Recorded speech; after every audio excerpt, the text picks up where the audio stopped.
liderando a parte musical de nossa igreja, a parte do culto.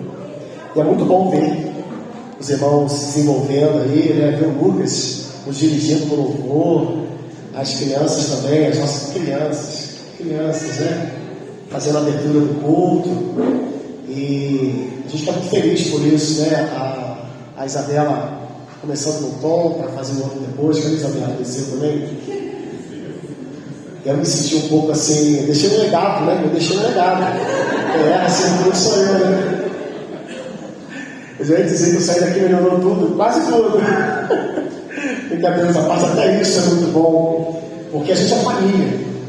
É muito ruim quando você vê um DVD de adoração, que não tem uma falha, rapaz, ninguém desafina, ninguém erra um tom. Aí você vai ver a gravação, na verdade tinha. O pessoal para, começa de novo, começa de novo. E podia deixar, né? É família reunida. A gente está ali para adorar a Deus. Isso é muito bom ver a igreja assim, louvando a Deus. E a gente hoje está com mais alguém que vai ser. Essa que vez que você já pregar aqui na igreja é a primeira, né? Mas parece já foram 4. Que legal, o rapaz já treinado, tá nem nervoso, nem nada hoje para estar aqui, né? Mas o Rafael é um grande amigo, né? Casado com a Pamela, pai da Lara, e filho da Giovanni do Carlinhos. José Carlos, ainda falecido, que hoje é mais oficial, né? José Carlos, estão aqui com a gente.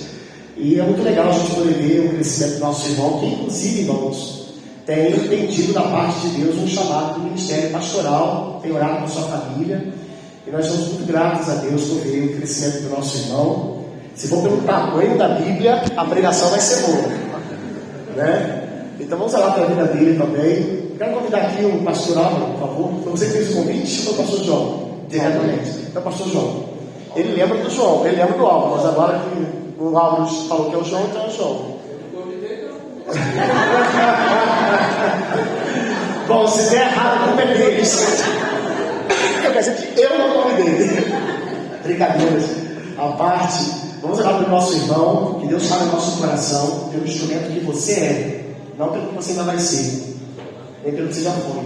O que você é hoje, a presença de Deus é importante para essa mensagem ser comunicada, Rafael. Tá bom? Vamos orar ao Senhor então, vamos falar com Deus. É você. Vamos orar. Senhor, nós estamos alegres aqui, cultuando o Senhor. Nós já colocamos as nossas preocupações diante do Senhor.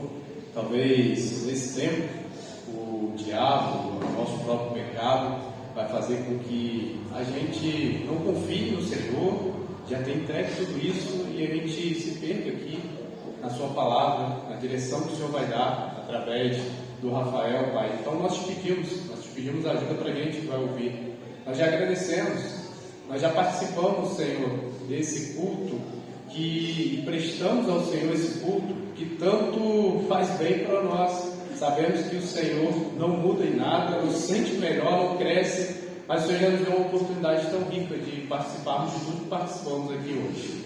E nós pedimos, Pai, que o Senhor continue a usar a vida do Rafael, e agora que a Tua palavra use nesse tempo aqui, onde Ele vai trazer para nós, Senhor, o Teu recado. Nós pedimos o Senhor. Pedimos, Senhor, graça e misericórdia contínua aqui nesse tempo também. E a nós, Senhor, para que nós possamos entender a Sua palavra e entender os moldes bíblicos, saindo daqui, Senhor, colocando em prática. É em nome de Jesus que nós oramos. Amém. Boa noite, igreja. Hoje é o culto do nervosismo, né? Faço a palavra aí da Cecília como as minhas. Se gaguejar alguma coisa, me perdoe, mas vamos lá. Vamos falar aí o tema do nosso mês da juventude, que é o acróstico SER, vocês lembram? Isso, e hoje a gente vai ver que servos evidenciando o reino na preservação da doutrina. Irmãos, hoje, com acesso à internet, a gente tem acesso a tudo, né? E visto tudo, muito de tudo. E também temos teólogos falando de Deus sobre tudo hoje na internet. E antigamente, para os antigos aí, né, tinha as rádios, né? Eu não peguei muito bem essa época não, mas acho que tinha as rádios, A galera gostava de ouvir sempre no horáriozinho, escutar. Ajudava porque às vezes era o mesmo pregador, né? Mas hoje não. Hoje tem de tudo e de muito. E temos as boas teologias e temos as más teologias. E nem mesmo as boas teologias, a boa teologia, né? Ela é suficiente para que sejamos alimentados e que obtenhamos o crescimento saudável para a nossa vida cristã. Precisamos ter alguém que entenda as nossas necessidades. Hoje é o pastor, a nossa igreja, que cuida da gente no nosso troca de vida, confessando nossos pecados, falando das nossas alegrias. Então a gente precisa de um pastoreio próximo, uma vida em comunhão. E as teologias ruins, as que pervertem as doutrinas bíblicas básicas que ferem a nossa fé. Muitas das vezes as pessoas fazem a Deus como um gênio da lâmpada. Senhor, eu só quero, me dê a bênção. E muitas das vezes, como já vimos, os decretos, eu decreto que você me dê, e ponto. Outros ainda dizem que a Bíblia está relativa, a gente precisa reescrevê-la, readaptar a nossa sociedade, porque hoje já não cabe mais. Enfim, o que vamos ver então é que Judas combate e como ele nos ajuda a passar por essas teologias e esses falsos ensinos. Mas antes eu vou fazer uma breve introdução aqui de algumas informações básicas. Quem escreveu Judas? O nome sugere, né? Judas. Mas qual Judas, né? No direito a gente tem a Fernandinha está aí, né? Ela pode me ajudar aí, confirmar depois. Quando a gente tem um certo assunto e é um pouco divergente, a gente sempre tem uma doutrina majoritária que a gente costuma seguir. E aqui para a Bíblia, no livro de Judas, é a mesma coisa. A maioria dos estudiosos entende que Judas, que escreveu esse livro, é o irmão de Jesus. E irmão do Tiago, que escreveu Jesus. E mencionado ali em Mateus 13,55 e Marcos 6,3. Onde e quando foi escrito o livro? Judas não dá pistas nenhuma sobre isso. Mas de acordo com 1 Coríntios 9,5, a gente sabe que os irmãos do Senhor viajavam a serviço do Evangelho. Então qualquer especulação sobre onde foi escrito seria uma especulação, né? E quanto à época que foi escrito, se considerarmos que Judas é o irmão de Jesus, podemos datar que seu suposto tempo de vida, né? Dentro do seu suposto tempo de vida. Eusébio, quem gosta da história aí da igreja, Eusébio, bispo de Cesareia, que viveu entre 260 e 339 depois de Cristo e considerado pai da igreja, conta uma história de Egésipo. Para quem quer sugestão de nome de filho aí, essa é uma boa sugestão, né? Egésipo. Sobre os netos de Judas, que foram levados perante o imperador romano Dominicano entre 81 e 96 depois de Cristo. E que esses netos eram bispos no tempo de Trajano entre 98 e 117 depois de Cristo. O que torna possível que seu avô Judas ainda estivesse vivo no final do primeiro século. Então, levando essas informações básicas, a maioria dos estudiosos acredita que essa carta foi escrita no final da década de 60 do primeiro século, tá? Mas também é uma especulação, uma corrente aí majoritária entendendo dessa forma. E a quem essa carta foi escrita? Judas também não fala isso pra gente e só veremos que eram cristãos amados, tá bom? E a parte mais importante, qual a mensagem de Judas? E aí, irmãos, eu vou pedir para vocês abrirem em Judas. Fica antes de Apocalipse, tá? Mas fica mesmo, tá? Colado. Não é brincadeira não, né? Entre Gênesis e Apocalipse. Judas, vamos ler de 1 a 25. Podemos? Judas, servo de Jesus Cristo, irmão de Tiago, aos que foram chamados, amados por Deus Pai e guardados por Jesus Cristo. Misericórdia, paz e amor lhes sejam multiplicados.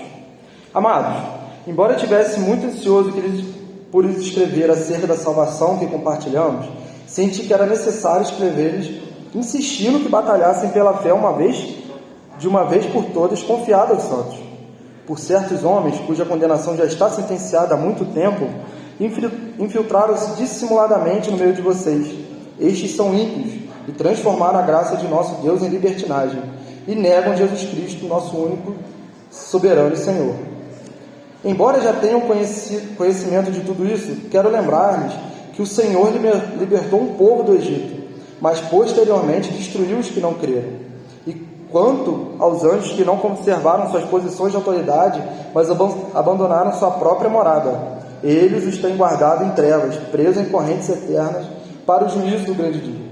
De modo semelhante a estes, Sodoma e Gomorra e as cidades em redor se entregaram à imoralidade e às relações sexuais antinaturais, estando sob o castigo do fogo eterno, elas servem de exemplo. Da mesma forma, estes sonhadores contaminam o próprio corpo, rejeitam as autoridades e difamam os seres celestiais.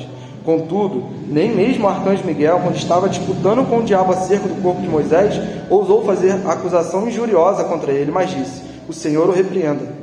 Todavia, esses tais difamam tudo o que não entendem, e as coisas que entendem por instinto, como animais irracionais, das mesmas coisas se corrompem. Ai deles, pois seguiram o caminho de Caim, buscando lucro, caíram no erro de Balaão, e foram destruídos da rebelião de Corá. Esses homens são rochas submersas nas festas da fraternidade que vocês fazem, comendo com vocês de maneira desonrosa. São pastores que só cuidam de si mesmos, são nuvens sem águas, impelidas pelo vento, árvores de outono sem frutos, 2 vezes mortas, arrancadas pela raiz. São ondas bravas do mar, espumando seus próprios artes vergonhosos, estrelas errantes, para as quais estão reservadas para sempre as mais densas trevas. Enoque, o 7º a partir de Adão, profetizou acerca deles: vejam, o Senhor vem com milhares de seus santos para julgar a todos e convencer todos os ímpios a respeito de todos os atos de impiedade que eles cometeram impiamente acerca de todas as palavras insolentes que os pecadores ímpios falaram contra ele. Essas pessoas vivem se queixando, descontentes com a sua sorte, e seguem seus próprios desejos impuros. São cheios de si e adulam os outros por interesse. Todavia, amados, lembre-se do que foi dito pelos apóstolos do nosso Senhor Jesus Cristo. Eles diziam a vocês: nos últimos tempos haverá zombadores que seguirão os seus próprios desejos ímpios. Estes são os que causam divisões entre vocês, os quais seguem a tendência da sua própria alma e não têm espírito. Edifiquem-se, porém, amados, na santíssima fé que vocês têm, orando no Espírito Santo. Mantenham-se no amor de Deus, enquanto esperam que a misericórdia de nosso Senhor Jesus Cristo o leve para a vida eterna. Tenham compaixão daqueles que duvidam. A outros, salvem arrebatando-os do fogo. A outros ainda, mostrem misericórdia com temor, odiando até a roupa contaminada pela carne. Aquele que é poderoso para impedi-lo de cair e para apresentá-lo diante da sua glória, sem mácula e com grande alegria, ao único Deus, nosso Salvador, sejam glória, majestade, poder e autoridade, mediante Jesus Cristo, nosso Senhor, antes de todos os tempos, agora e para todo sempre. Amém.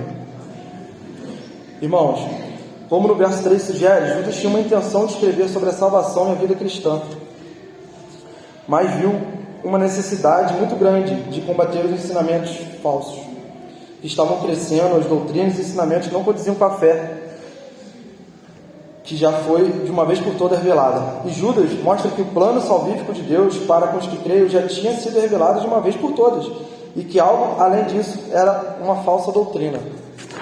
Assim como nós, Judas viveu em uma época que considerava que todas as religiões de forma igual levavam à busca do Ser Supremo e transformavam a graça de Deus em desculpa para viver uma vida pecaminosa. Nas pregações que os apóstolos faziam, era anunciado que Deus gratuitamente, pela sua graça, justifica pecadores sem as obras da lei. Deus nos recebe e perdoa completamente todos os nossos pecados sem qualquer requerimento da nossa parte.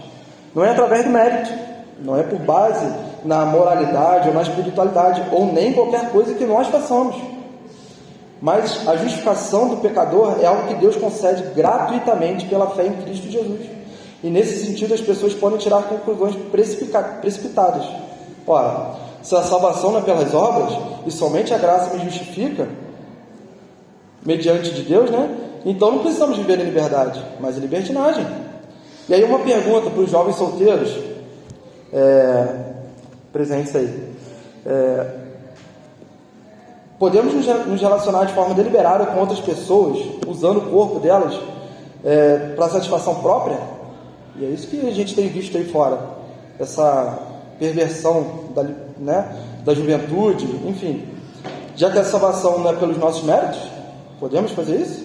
E é isso que Judas fala que os falsos mestres faziam com graça, que nos foi alcançado no verso 4. Transformam a graça de Deus em libertinagem. Vendo isso, Judas faz um desafio aos leitores. E aí, é um desafio a vocês. Posiciona-se a favor da fé. E Judas faz isso de 4 maneiras. Vamos lá.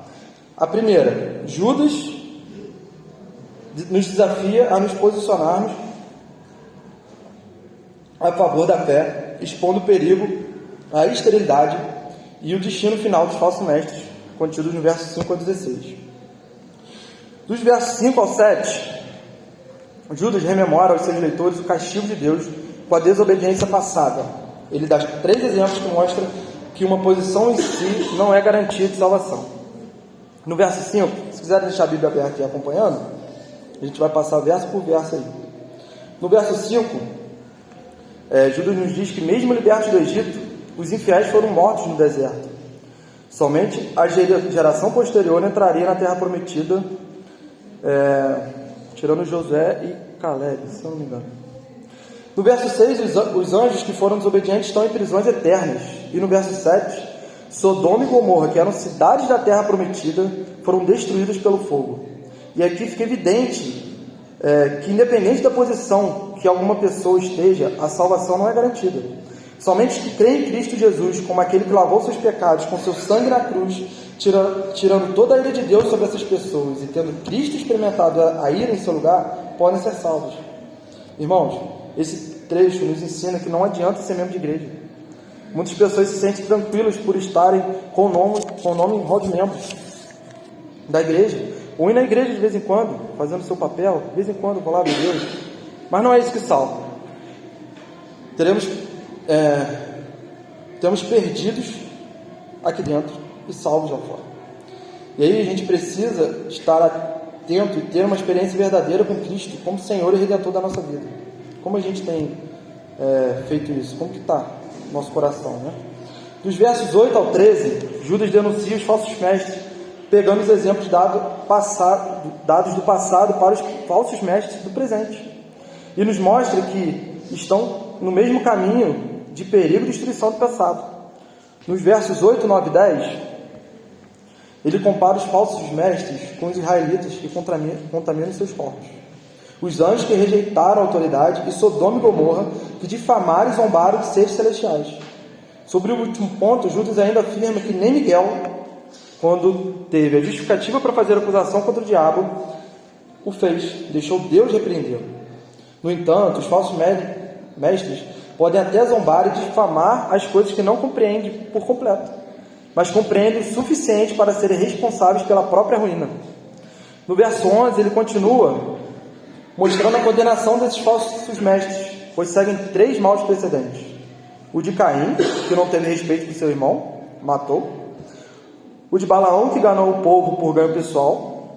E o de Corá, que rejeitou a autoridade de Deus por meio de Moisés.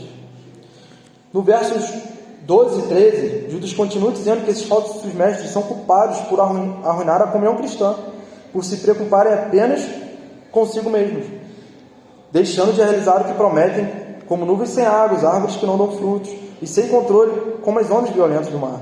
Produzem o seu próprio refúgio e se perdem como estrelas errantes, que não orientam ninguém de forma clara, mas o manipula, a igreja, os fiéis, para os próprios desejos. Nos versos 14 a 16, Judas, no clímax da denúncia desses falsos mestres, cita a profecia de Enoque, com o intuito de afirmar que o castigo desses homens era iminente e certo. Não vai ficar impune a maldade dessas pessoas. Esse mal que esses falsos mestres estão fazendo com as pessoas vai ser punido. Não é possível que Deus não esteja vendo. Deus vai requerer dessas pessoas, como Judas disse, citando a profecia de Enoque, porque eles estão prejudicando a caminhada de muitos irmãos junto a Cristo. E aqui, irmãos, uma notinha aí de rodapé, segundo o pastor Alex, dica do pastor Alex, eu preciso esclarecer um ponto aqui. No livro foi citado Enoque, o livro apócrifo, e uma obra muito conhecida dos religiosos, mas isso não significa que Judas, o fato de citar o livro apócrifo, obra conhecida de história, não significa que o considerava um documento inspirado e canônico, e nem desqualifica a carta de Judas. Além de Judas, um exemplo aí, Paulo mencionou autores pagãos em Atos 17, 28 e 29, Tito 1 e 12. E ninguém supõe ou suscita que as obras de Paulo deveriam ser excluídas, ou que essas obras pagãs deveriam estar nas Sagradas Escrituras. Tá bom, gente? Foi uma dificuldade muito grande aí para mim que estudei o sermão, tentar entender, mas é basicamente isso mesmo, né? Deus se vale de muita coisa para ensinar a gente. Segundo ponto, Judas nos desafia a nos posicionarmos a favor da fé, estimulando o povo de Deus a continuar crescendo na fé cristã e na sua expressão. Até o verso 16, Judas fala denunciando os falsos mestres. E a partir daqui, ele vai falar com os cristãos. Ele usa a palavra amados 3 vezes, no versos 3, 17 e 20, em contraste aos falsos mestres que são tratados como ímpios. E nesse contraste, os cristãos recebem uma ordem para relembrar a palavra de Deus, ditas pelos apóstolos nos versos 17 a 19, e edificar a sua vida cristã nos versos 20 e 21.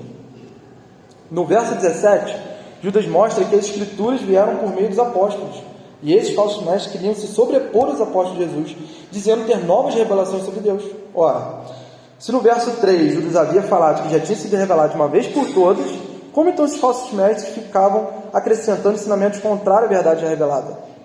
E hoje não é diferente. Vemos constantemente, inclusive nas redes sociais, muitos ensinos deturpados da verdade que a Bíblia nos ensina. E vai um alerta para ovelhas de redes sociais. Procure uma igreja bíblica. Procure um pastor para algumas dúvidas mais complexas, mais simples, para ser pastoreado, ou um irmão que possa te ajudar no crescimento da vida cristã. Pare de ficar vendo vídeo de coach gospel. Gente, aqui eu abro meu coração. Eu gosto de ver muito, estava até conversando com o pastor. Eu gosto de ver muita pregação de Nicodemos, Jonas, Madureira. Mas isso vai me dar conhecimento, mas não vai me pastorear e cuidar da minha vida como ela precisa, como um pastor faz, como o pastor Alex, pastor João, pastor Álvaro. Procure uma igreja, de fato, que vá cuidar de vocês. E além das coisas que a gente, dos coaches que a gente vê, e aí, estava até conversando hoje no ensaio, com a esposa do Romulo, gente, fugiu. Fran, o que a gente tem visto nas redes sociais são botando um homem no centro, botando um homem como ser superior e Deus como adornos, para fazer aquilo que a gente quer. E aí, você e eu somos pecadores, e não há nada em mim ou em você de bom, e se não fosse a graça de Deus sobre nós, estaríamos mortos. O que as pessoas pregam que você é maior que Deus, que o mundo genitor de você, sinto muito, irmãos, é pura falsidade, contrária àquilo que Deus já revelou na sua palavra. E aí a palavra de Deus é um antídoto 100% eficaz contra as heresias dos falsos mestres. E no verso 17, Judas pede para sempre relembrar de quem nos deu a palavra. Como tem sido a vida devocional e oração de vocês? Tenho me perguntado muito isso.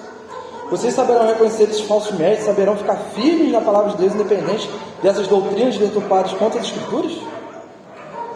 E aí no verso 18, Judas pede que seus leitores se lembrem do que os apóstolos já haviam alertado sobre esses falsos ensinos, como em 1 Timóteo 4.1, 1 João 4.1 e 1 Pedro 2 e 3, verso 3.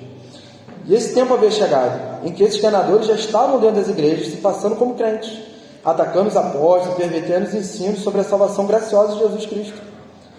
Os escarnecedores demonstram abertamente seu desprezo e descaso por Deus, seguindo seus próprios desejos ímpios, rejeitando deliberadamente o juízo de Deus, e levam a vida de pecado como estilo de vida.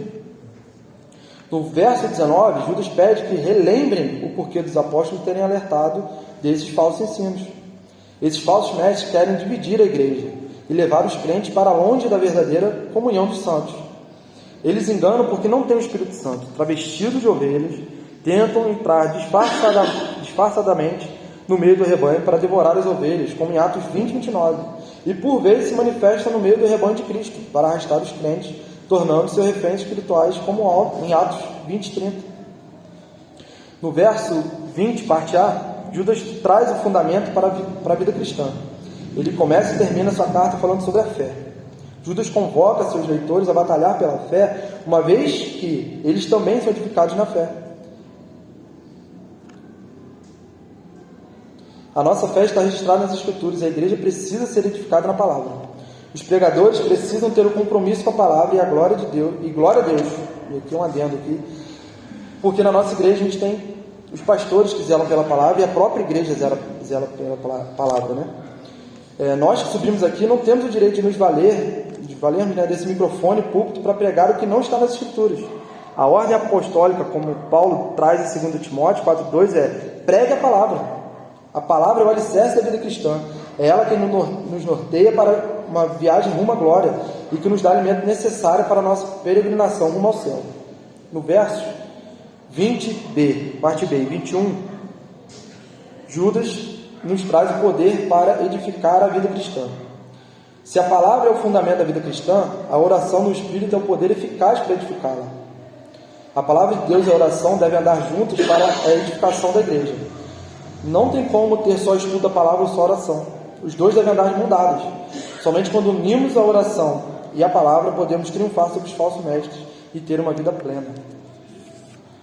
Terceiro ponto que Judas nos desafia. Judas nos desafia a nos posicionarmos a favor da fé, para que não percamos nenhuma oportunidade para evangelizar crentes e não crentes. No verso 22, Judas pede que os irmãos se compadeçam do que estão em dúvida. Os servos de Jesus precisam cuidar não apenas de si mesmos, mas também devem ter olhos e corações atentos e lábios abertos para se compadecer das pessoas que estão confusas com falsos ensinos. A ordem de Judas ensine a palavra de Deus às pessoas que estão sendo seduzidas pelos falsos mestres. Devemos sempre mostrar as glórias do Evangelho de Cristo. E nos versos 23a, no verso 23, parte A, Judas pede à igreja para salvar os que estão no fogo. Usando o exemplo de Sodoma e Gomorra, assim como os anjos tiraram Ló da cidade que iria ser destruída, devemos livrar aqueles que estão na garra dos falsos mestres. A heresia é um fogo que arde agora e será combustível que fará arder eternamente. Evangelizar uma pessoa que está debaixo dessas heresias é como livrá-la do fogo. E na parte B do verso 23, Judas nos chama a atenção para que não nos queimemos no fogo ao tentar salvar os outros. Como vimos anteriormente, devemos ser compassivos e amorosos com aqueles que estão debaixo desses falsos ensinos. No entanto, devemos continuar repudiando esses ensinamentos. Muitos submetem-se ao poder do pecado e acabam se envolvendo com aquilo que deveriam combater. Precisamos tomar cuidado. Embora estejamos no mundo, não sejamos do mundo. Assim como o navio navega no mar, mas não é enchido e submerso pela água do mar. E por fim, o ponto 4. Judas nos desafia a nos posicionarmos a favor da fé, confirmando os leitores nos propósitos certos de Deus. Depois dessas três possibilidades de engano e apostasia, Judas termina sua carta com um tom passivo ao apontar seus leitores para Deus e para o que ele é capaz de fazer a nós. Nos versos 24 a 25, Judas traz uma das maiores doxologias, que é a forma de louvor e glória a Deus, no Novo Testamento, comparável a alguns textos de Paulo aos Romanos e alguns escritos de João ao Apocalipse. No verso 24a, Judas afirma que Deus é poderoso para nos guardar do tropeço. Ele começa sua carta atribuindo amor e proteção a Deus, o Pai e a Jesus Cristo, como diz no verso 1. E conclui sua carta louvando a Deus, o Pai e a Jesus Cristo, e trazendo seus leitores para a presença de Deus. Conforme John Bunyan, em O Peregrino, ele destaca que na caminhada rumo à glória há muitas armadilhas, perigos reais e devastadores. Somente guardados por Deus podemos chegar à reta final. Deus pode nos guardar assim como guardou Noé e sua família. No verso 24b, Judas afirma que Deus é poderoso para nos levar para a glória.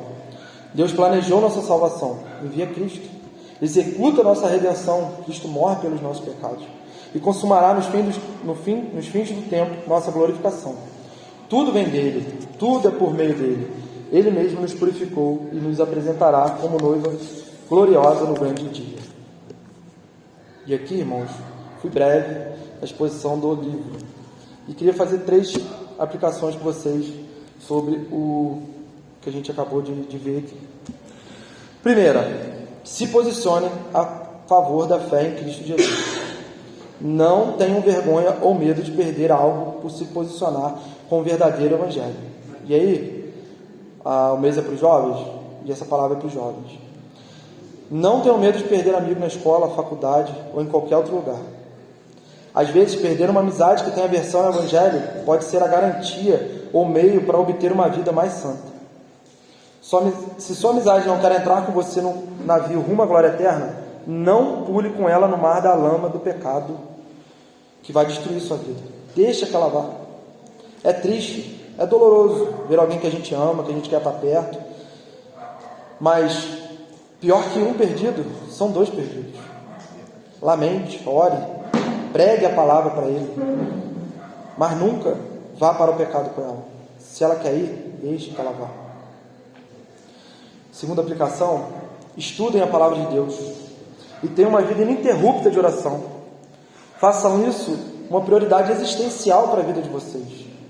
Assim como vocês comem, vão ao banheiro, tenham necessidade de mergulhar na palavra de Deus e na oração. São elas quem vão nos nortear sobre qualquer coisa da vida. Como vimos, só assim poderemos identificar as heresias chegadas até nós. E só assim poderemos ajudar outros a crescerem e serem arrebatados no fogo. Não fiquem se alimentando de vídeos gospel de redes sociais. Tenham esse alimento direto à palavra. Viva a vida de oração e na comunhão com seus irmãos. Terceira e última aplicação, e aí eu começo com as palavras de Paulo: pregue a palavra, esteja preparado a tempo e fora de tempo, repreenda, corrija, exorte com toda paciência e doutrina, como 2 Timóteo 4,2. Não percam a oportunidade de falar dessa graça que salvou de vocês. Assim como vimos no Evangelho de Mateus, na grande exposição que a gente ficou anos vendo, na grande comissão, vão, preguem o Evangelho, façam discípulos, ensine alguém daquilo que vocês têm recebido de Deus. E aí, irmãos, não é necessário ser pastor para ser um discipulador. O discipulado tem que ser um estilo de vida cristão, para que seu discípulo, que hoje está aprendendo, possa ensinar amanhã a ser um discipulador amanhã, tirando alguém do fogo eterno. E para finalizar, por meia hora, 20 minutos, termino com a palavra de Paulo, no verso 25. Quiserem ler comigo aí? Ao único Deus, nosso Salvador, sejam glória, majestade, poder e autoridade mediante Jesus Cristo, nosso Senhor, antes de todos os tempos, agora e para todo sempre. Amém. Gente, desculpa o tempo, deve ter sido rápido, eu não marquei, mas é muito nervosismo mesmo, tá? Perdoem, tá bom?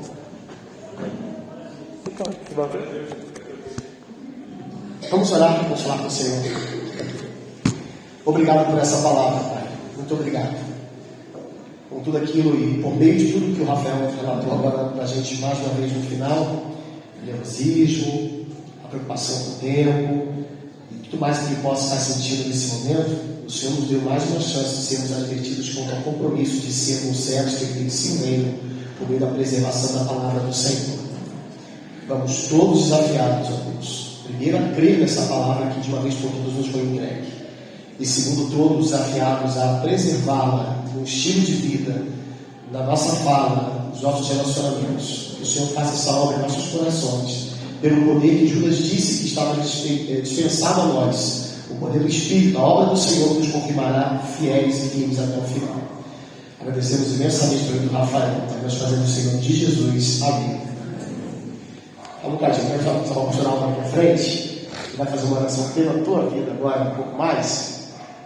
Você está bem? Está suando bastante.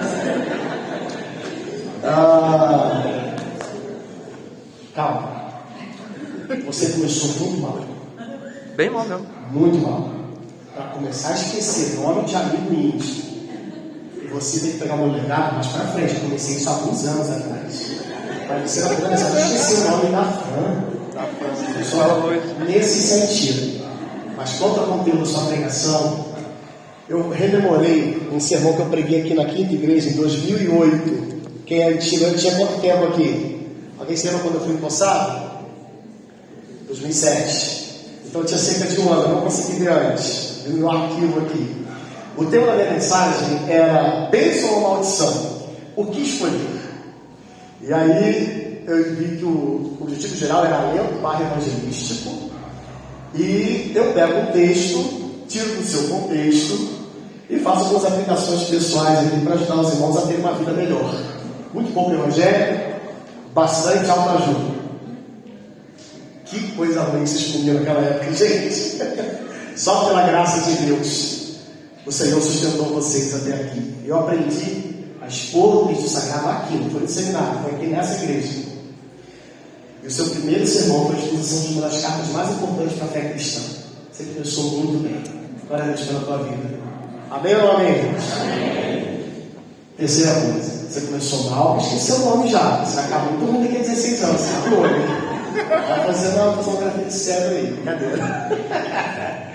Segundo, muito bem, conteúdo maravilhoso, abençoou muito a minha vida. Terceiro, está gravado. Você ouviu o áudio acelerado. Em casa você bota metade do som, que aí vai durar 1 hora.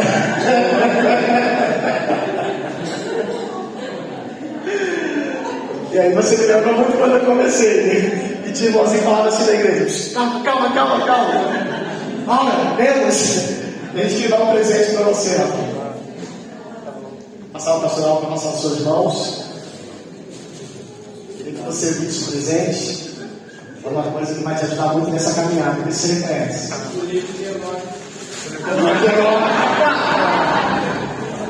Muito obrigado.